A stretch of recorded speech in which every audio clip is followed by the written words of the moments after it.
topic po na gusto kong i-share for tonight is praying for others or yung tinatawag po natin na intercession. Kasi usually, kapag prayer meeting, ang lagi nating topic is about prayer. Siguro, hindi pa tayo masyadong familiar doon sa word na intercession or yung tinatawag po nating praying for others. Ang ginagawa po natin ngayong prayer meeting is actually a kind of intercession because we are not praying for ourselves but we are praying for other people. So ano pong pinagkaiba? What is intercession? Ano pinagkaiba ng prayer and intercession? So yung prayer, lagi natin nadidinig, alam po natin na prayer, it means speaking to Him or to God, having one-on-one conversation with Him, talking and listening to God. Wherein naman po, yung pag sinabi po natin na intercession, ang meaning naman po ng intercession is stepping in on somebody else through prayer. Or simply, it means prayer to God in behalf of another. So, ibig sabihin po, ang intercession, kung ang prayer ay pwedeng para sa atin, panalangin natin para sa sarili natin or para sa ibang tao. When we say intercession, it means praying for other people or praying in behalf of another. That's what we call intercessions. So, I have a question po for each and every one of us tonight. Do we really mean it when we say, kapatid, ipagpipray kita? Kapag po ba sinabi natin sa isang tao na kapatid, ipagpipray kita or may pinapapray po siya sa atin and sinabi natin na ipagpipray natin yung bagay na yon, do we really mean it? Kasi, katulad ko, guilty as charged, minsan may sinasabi sa akin na, oy, ipag-pray mo naman ako ganito, Mau. Pero minsan nakakalimutan ko, siguro busy sa work or nawawala sa isip ko.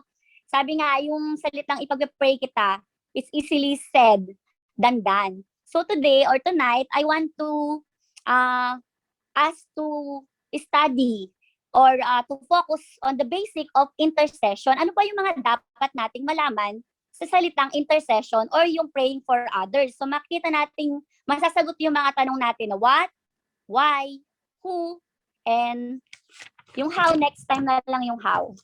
So simulan na natin siya sa examples in the Bible ng intercession. So sino-sino ba yung mga kilala natin sa Bible na tinatawag natin ng mga intercessor or nagpe-pray para sa iba? Yan, mayroon akong tatlong example sa inyo. Number 1 is si Moises. Si Moises is always praying for the Israelites. Di ba nakikita natin, alam naman natin yung story ni Moises na lagi niyang pinagpe-pray yung mga Israelita nung, di ba kinuha niya yung mga Israelita from Egypt sa pagiging alipin, dinadala niya sa ilang. Lagi niya silang pinagpe-pray doon sa Mount Sinai, di ba? And then si Jesus lagi din niyang pinagpe-pray yung kanyang mga disciples. And then, last but not the least, si Paul. Si Paul, katulad natin sa ating Women's Bible Study, ngayon pinag-aaralin natin yung mga epistles ni Paul, yung mga Corinthians, Ephesians, Galatians, yan. Romans, yan yung mga pinag-aaralan natin ngayon. Usually, makikita natin dyan, sabi nga ni Ate Beth, natandaan ko sa kanyang Bible study, sa aming Bible study, every time na magsisimula siya ng kanyang sulat doon sa mga epistles na yon, lagi siya nagsisimula sa prayer. So, lagi niya pinag-pray yung mga believers. So, they are the person in the Bible or the character in the Bible na masasabi natin na very good intercessor or lagi din nilang pinag-pray yung ibang tao. So now the question is, why do we need to intercede? Mabilis lang tong ating exhortation for tonight. So why do we need to intercede? Bakit ba natin kailangan mag-pray para sa ibang tao? So meron ako ditong 5 reason kung bakit kailangan natin mag-pray para sa ibang tao. Ate mo, ano bang mapapala ko kung mag-pray ako sa ibang tao? Dapat ipag-pray ko yung sarili ko, di ba? So meron ba tayong mapapala kung mag-pray tayo para sa ibang tao? Malalaman natin ngayon kung bakit. So number 1, Jesus set an example. So unang-una sa lahat, si Jesus yung nag-set ng example. Bakit kailangan nating mag-pray para sa ibang tao? Sabi dito, therefore, He is also able to save to the uttermost those who come to God through Him, since He always lives to make intercession for them. So nakita natin na laging pinagpe-pray ni Jesus yung kanyang mga disciples. So He is giving us as an example. Di ba nga sabi, we are followers of Christ. We are called Christians. So it means kung ano yung mga ginagawa ni Jesus is kailangan din natin gawin. Kailangan din natin siyang gayahin. So that's the one reason why we need to intercede also for other. Isa pa yung tinuro niya sa atin na the Lord's Prayer. 'Di ba sabi doon, Our Father, hindi sinabi doon na my Father, 'di ba? Yung sa simula ng Ama namin, 'di ba? Hindi niya sinabi na Ama ko. Sabi niya, Ama namin. Give us our daily bread. Hindi niya sinabing give me. So, He does not want us to pray for ourselves only, but to pray for other as well. So, dun pa lang sa Lord's Prayer na tinuro sa atin ni Jesus, pinapakita niya na doon na kailangan huwag lang tayo mag-pray for ourselves. Kailangan matuto tayong mag-pray for other people or in behalf of other people. So, number 2, so yun yung number 1, Jesus set an example to be a good intercessor. So, kailangan natin siyang gayahin as His followers. And the number 2, intercession is well-pleasing to God in many respects or in many ways. Sabi dito, ang pag-pray daw sa ibang tao, ay pleasing kay God in many respects. Sabi sa 1 Timothy 2 verse 3 to 4, Paul said in his exhortation, supplication, prayers, intercession, and giving of thanks should be made for all men because, eto po yung reason, sa 1 Timothy 2, 3 to 4, for this is good and acceptable in the sight of God our Savior, who desires all men to be saved and to come to the knowledge of the truth. So yun daw po mga bagay na yon na binanggit ko kanina, supplication, prayer, intercession, and giving thanks, they are good things and pleasing to the eyes of God. So yun po yung number 2. Bakit po kailangan nating mag-intercede or mag-pray para sa ibang tao? Number 3, bakit po natin kailangang mag-intercede or mag-pray for other people? It fulfill His command of loving one another. Di ba isa nga po sa greatest command sa atin ni God is to love one another. And praying for other people is showing that we love them. Kapag ka pinagpa-pray po natin sila. Kayo po, tanungin ko po kayo, meron po ba kayong tinatawag na mga prayer buddy or mga tinatawag po natin na prayer warrior? Yung po bang mga circle of friends nyo or yung mga kakilala nyo na once na meron po kayong pinagdadaanan sa buhay or halimbawa meron kayong problema or meron kayong gustong ipag-pray, meron kayong iniisip or meron kayong gustong mangyari, maganap sa buhay nyo, meron po ba kayong naiisip na mga tao na alam nyo na pagka sinendan nyo ng message, ay alam nyo na talagang, ate, pag-pray mo naman ako or ganito, pag-pray mo naman ako. Meron ba kayong ganung mga klase ng tao sa buhay nyo na anytime, pwede nyong sabihan na ipag-pray mo naman ako? So, pwede po nating sabihin yon sa ating mga kaibigan, pwede po natin yung sabihin sa ating mga kapatid and brothers and sisters in Christ. Pwede po nating sabihin na, can you pray for me? And I will also pray for you. So, kapag pinapanalangin natin sila at pinapanalangin kayo, meron po tayong tinatawag na mutual love. Nandun po yung napapakita natin yung pagmamahal po natin sa isa't isa.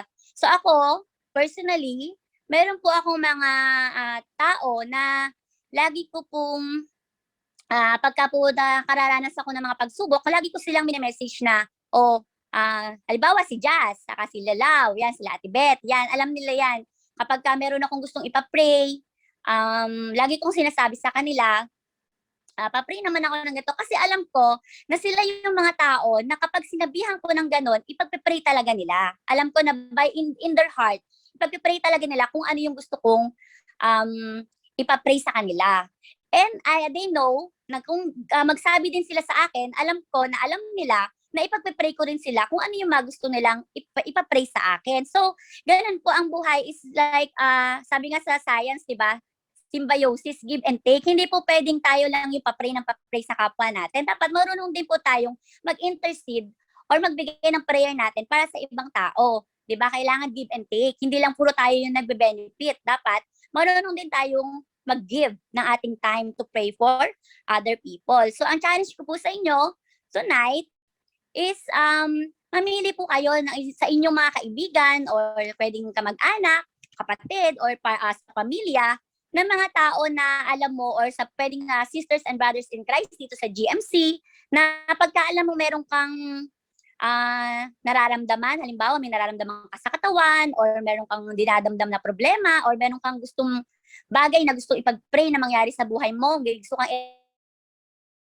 mamili po kayo ng isang tao, isa, dalawa, tatlo, kahit po ilan, na alam mong kapag ka sinabi mo sa kanya na ipag-pray yung ganito sa'yo, ay alam mo sa sarili mo na ipag-pray ka.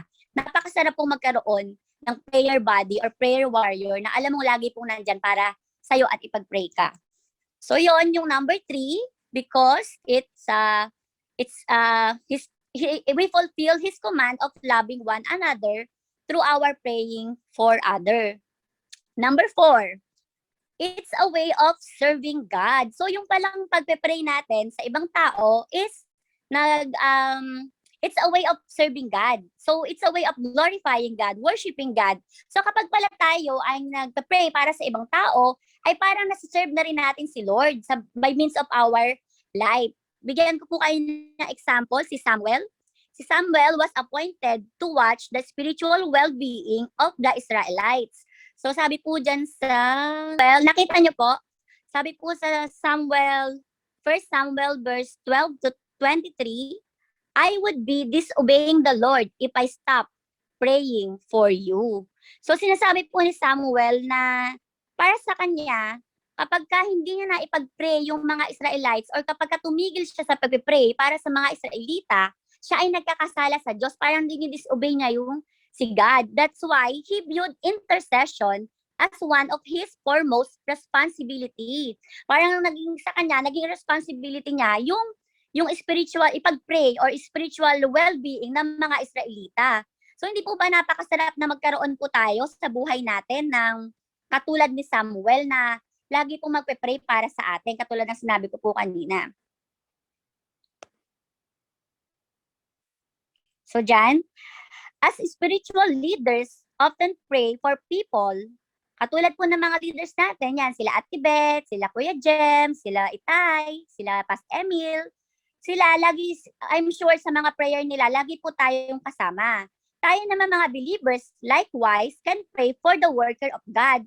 Tayo naman po, responsibility natin na ipag-pray din naman yung mga leaders natin sa simbahan and yung mga pastors po natin.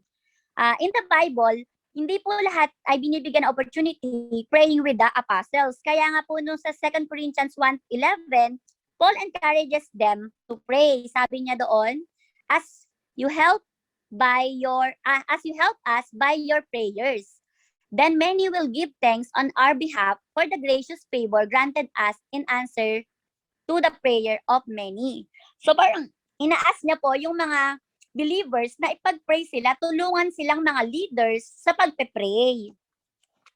So yun, wag po tayong maging selfish, tayo na lang yung laging pinagpe-pray ng mga leaders natin, ng mga pastor natin, ng mga elder natin. Matuturin po nating sa panalangin po natin, wag po nating kakalimutang ipag-pray yung ating mga elders, yung ating mga pastors, and yung mga leaders po natin sa simbahan. So, tapos na po tayo sa number 4. Dito na po tayo sa number 5. It can also work for our own good. Sa 5 na to, ito po talaga yung pinakagusto ko actually. Kasi, meron po ako narinig na kapag daw po tayo ay nananalangin para sa ibang tao, mas mabilis daw pong tutugunin yung ating panalangin personal. Kapag tayo, so, the more na, saka naniniwala po talaga ako sa power of prayer, na the more na mas maraming nagpe-pray para sa iyo, mas madaling i-answer yung prayer mo. Naniniwala po ako doon. Bakit? Meron po tayong mga patunay sa Bible. Sabi dito, although intercession generally works in the favor of other who are we praying for, the Bible teaches us that it also works for us. So hindi lang pala para doon sa pinagpe-pray natin, hindi lang pa sila lang yung pinagpe-pray natin, sila lang yung mabe-benefit, sila lang yung makikinabang. Meron po pala tayong mapapala kapag po sila ay pinag-pray natin. So sabi po dyan sa Jeremiah 29:7, prayer for the peace, prosperity of your city, pray for the peace, prosperity of your city, pray to the Lord for it. Bakit po? Because if it prosper, you too will prosper. Hindi po ba napakaganda po ng promise dito na kapag ipinalangin mo ang prosperity ng iyong bayan, ikaw din ay magpa-prosper. So mangyayari din sa'yo kung ano yung pinapanalangin mo. So yun, panghawakan po natin na mayroon tayong magandang bagay na makukuha out of praying for other people or for a situation or a certain thing.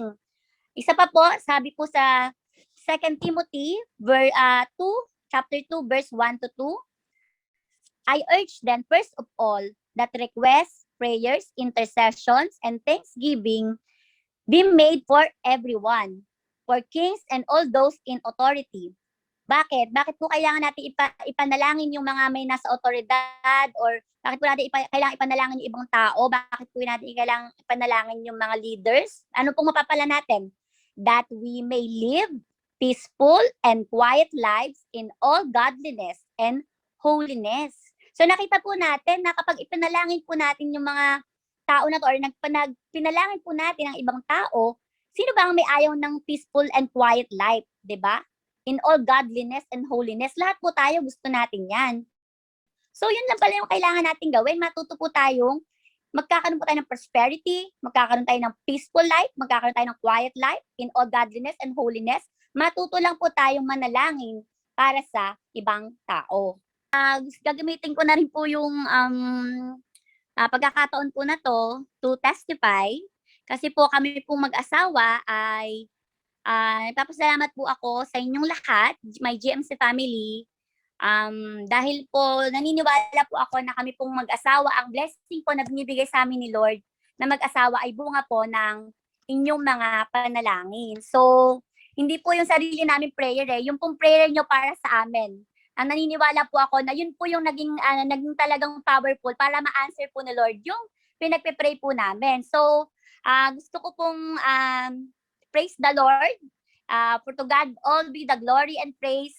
Gusto ko pong i-share sa inyo yung good news po na natanggap namin no Friday, na na-approve na po yung pinag-pray po natin sa prayer meeting na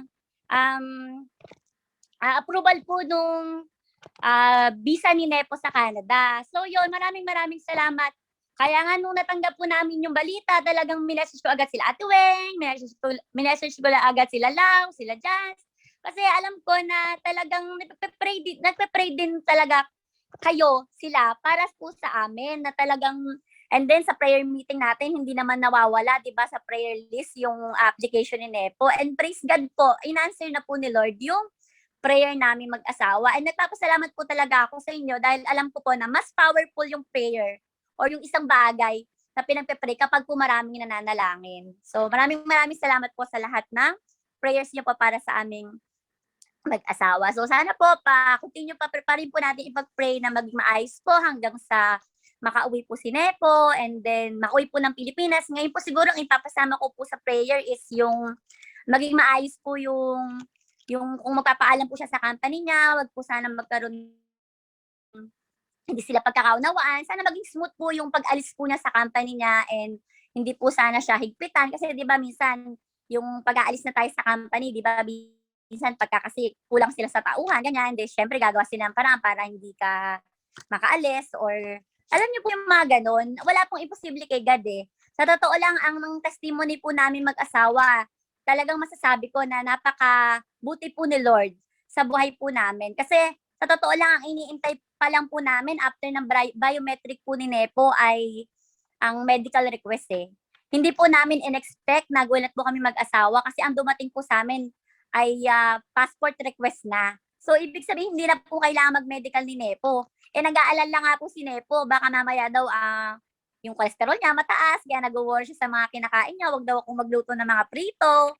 Pero praise God po, yung po na-receive po namin yung call nung agency, sabi po nga ay nire-request na nga daw po yung passport ni Nepo for visa stamping. So nagtaka rin po siya na hindi na daw po kailangan ng medical. So nakasave pa po kami, praise God, nakasave pa po kami ng medical, hindi na po na-require si Nepo ng medical.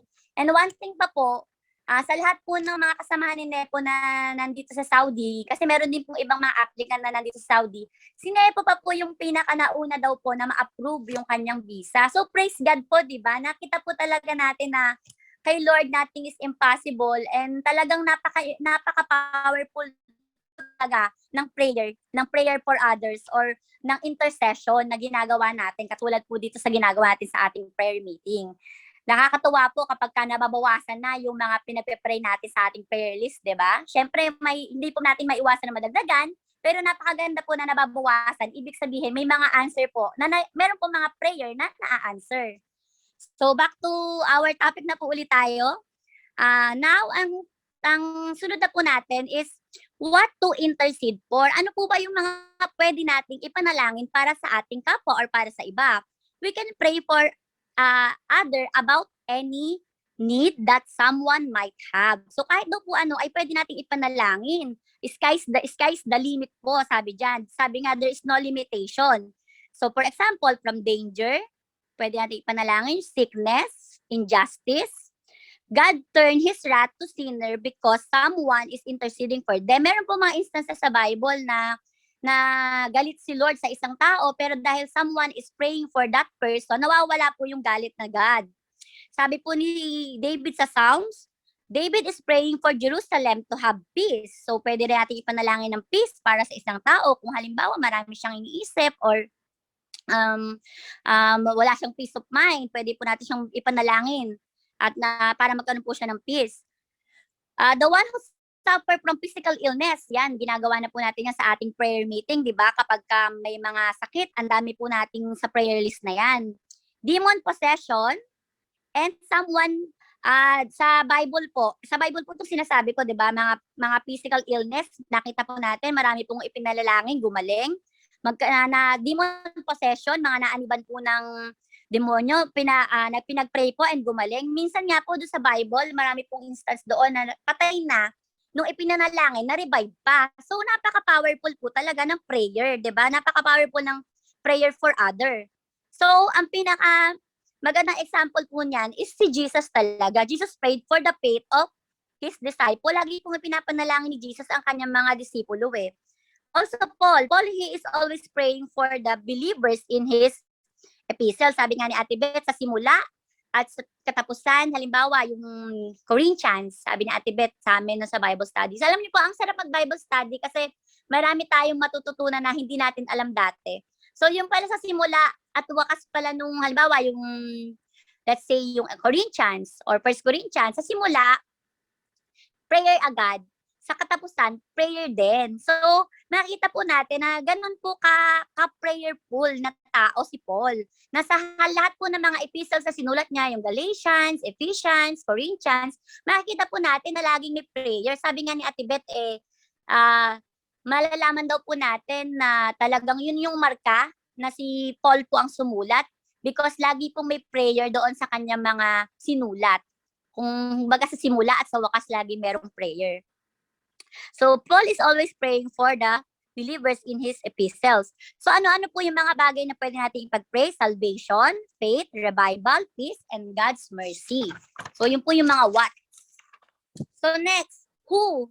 Who to intercede for? Sino po yung mga dapat nating ipag-pray? Sabi po dyan, pray for all people. Sa society po natin, sino-sino po yung mga dapat nating ipag-pray? Government authority, yung mga leaders po natin, yung ating po mga government officials, diba sinasama na po yan natin dito sa ating prayer meeting. Pero kapag po tayo nagkakaroon ng personal prayer, wag din po natin kakalimutan yung mga leaders po natin, lalo na po ang bansang Pilipinas. Kasi katulad niyan, hindi po medyo maganda ang lagay po sa ating bansa ngayon ng COVID, yung iba po kulang pa sa vaccine.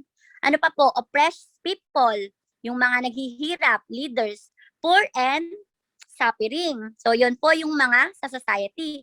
Sa family, sino-sino naman po yung mga pwede nating ipanalangin sa family? Everyone in our household as well as our relatives. So, sa panalangin po natin sa ating pamilya, wag nating kalilimutan yung ating every member of our family at yung ating po mga kamag-anak. Extend prayer for our brothers and sisters in Christ too. So, pag sabing pamilya, hindi lang po yan yung mga nanay, tatay, kapatid, anak. Hindi lang po yan. Kaya ang ating pong GMC family, ang ating pong brothers and sisters in Christ is also our family na kailangan po nating ipanalangin at kailangan pong laging kasama po sa panalangin natin. So kahit hindi na po natin magiting yung pangalan, isa-isahin, when we say GMC, I pray for my GMC brothers and sisters, magbigay lang po tayo ng prayer sa kanila or sa atin, sa isa't isa, para magpalakasan po tayo through our prayers. So, sino pa po yung mga dapat nating ipag-pray? Ito po napakahirap. And I'm sure yung iba sa inyo makaka-relate dito. Napaka-difficult na command po to pray for our enemy. Amen? Sabi po sa Matthew 5:44 to 45. Ayan naman, mag-screen share na lang po.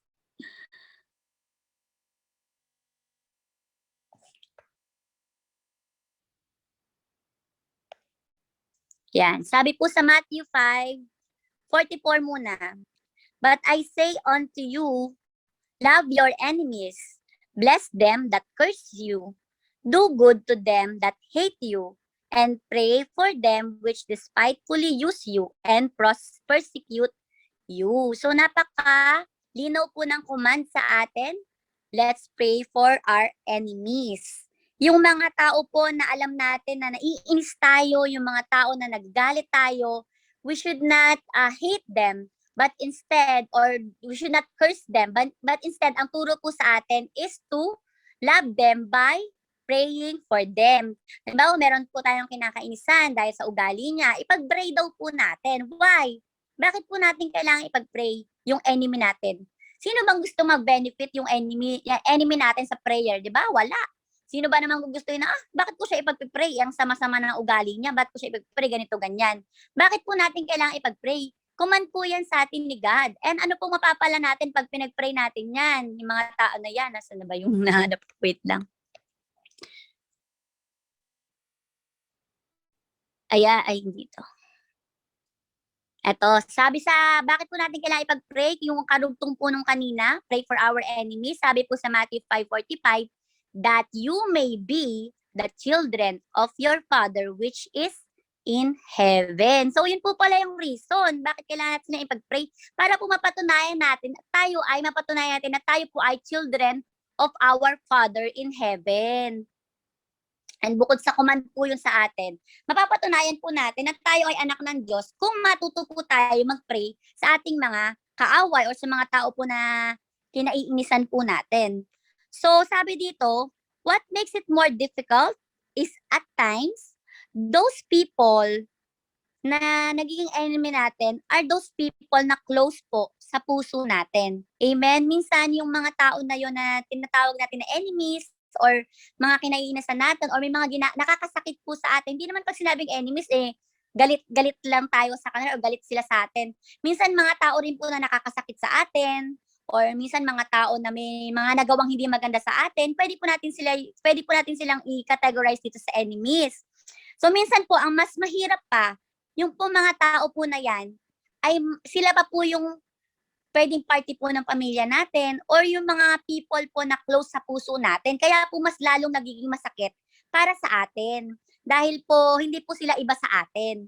So sila po yung mas kailangan nating ipag-pray. Bigyan ko po kayo ng example.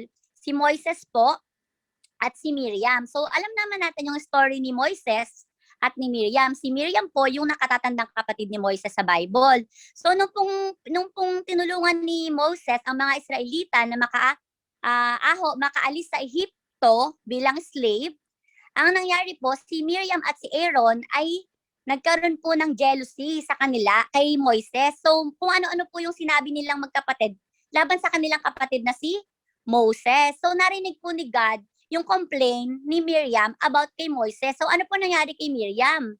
Nagkaroon po siya ng punishment, nagkaroon po siya ng leprosy, nagkaroon po siya ng ketong. But then, after that, ano pong ginawa ni Moises sa kanya nung nagkaroon ng sakit yung kanyang kapatid? Sa tingin niyo po ba ay natuwa siya, naging masaya siya? Hindi po. Alam niyo po kung anong ginawa ni Moses? Pinag-pray niya po si Miriam na gumaling. So ganun po paano ko ba sasabihin? Ganun po ka-amazing yung puso, ganun po ka-pure yung puso ni Moises na kahit na alam niya na may mga hindi magagandang bagay na sinasabi sa kanya si Miriam, yung kapatid niya, nakuha niya pa rin pong ipag-pray yung kanyang kapatid. So sana ganun din po tayo na kapag alam natin na may mga tao na may mga sinasabi sa atin hindi maganda, o yung mga tao na may ginagawa sa atin na hindi tama or injustice para sa atin, ay ang ibigay po natin regalo sa kanila is prayer.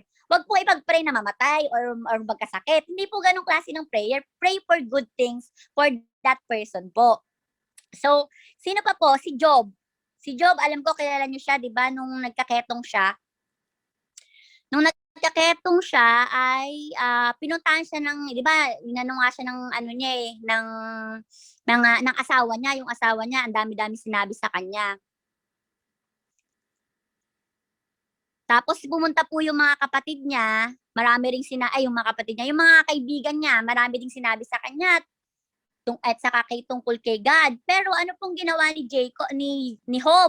Imbis po na magalit siya, doon po sa kanya mga kaibigan, sabi po diyan sa Job 42 verse 10, after Job had prayed for his friends, pinanalangin niya pa yung mga kaibigan niya na ano yung word? Basta pinanalangin niya yung mga kaibigan niya na may sinasabing hindi maganda tungkol sa kanya. Ano po yung naging reward ni Job after niya ipanalangin yung mga kaibigan niya? The Lord restored his fortunes and gave him twice as much as he had before. 'Di ba alam naman po natin yung kwento ni Job na nawala sa kanya lahat, 'di ba? Pero nung dumating yung time na nagkaroon siya ng skin disease, pumunta yung mga kaibigan niya, tapos kung ano yung sinabi sa kanya, nilibak siya, ganyan. Pinag-pray pa sila ni Job. And after niya ipag-pray, binalik lahat ni Lord sa kanya yung mga nawala sa kanya. So there is blessing in praying for other. So nakita po natin yan sa buhay ni Job. Another one pa po is si Stephen. Kung kilala niyo po si Stephen po is stoned by his countrymen. So si Stephen po ay binato ng kanyang mga countrymen hanggang siya po ay mamatay. Pero imbis po na magalit si Stephen, ay ito pa po yung sinabi niya. Then Stephen knelt down and cried out with a loud voice, Lord, do not charge them with this sin. Di ba napakaganda? Sabi natin, ano ba to, martir, di ba? Na imbis na magalit ka sa mga bumato sa'yo, mamatay-matay ka nakakabato, pinag-pray niya pa. Pinag-pray niya pa na wag daw, na hindi daw sana i-charge sila na sinner dun sa ginawa sa kanya. And last but not the least, na sample po ng loving our enemies ay wala pong iba kundi si Jesus himself. Di po ba nung ipinako po si Jesus sa krus, ay ano pong sinabi niya? Nag-pray siya. Sabi niya, yung mga nagpako sa kanya, sabi niya, Jesus said, Father, forgive them, for they do not know what they are doing. And they divided up his clothes by casting lots. So yun, nakita natin na mismong si Jesus, yung mga gumawa sa kanya ng hindi maganda, ipinanalangin pa niya.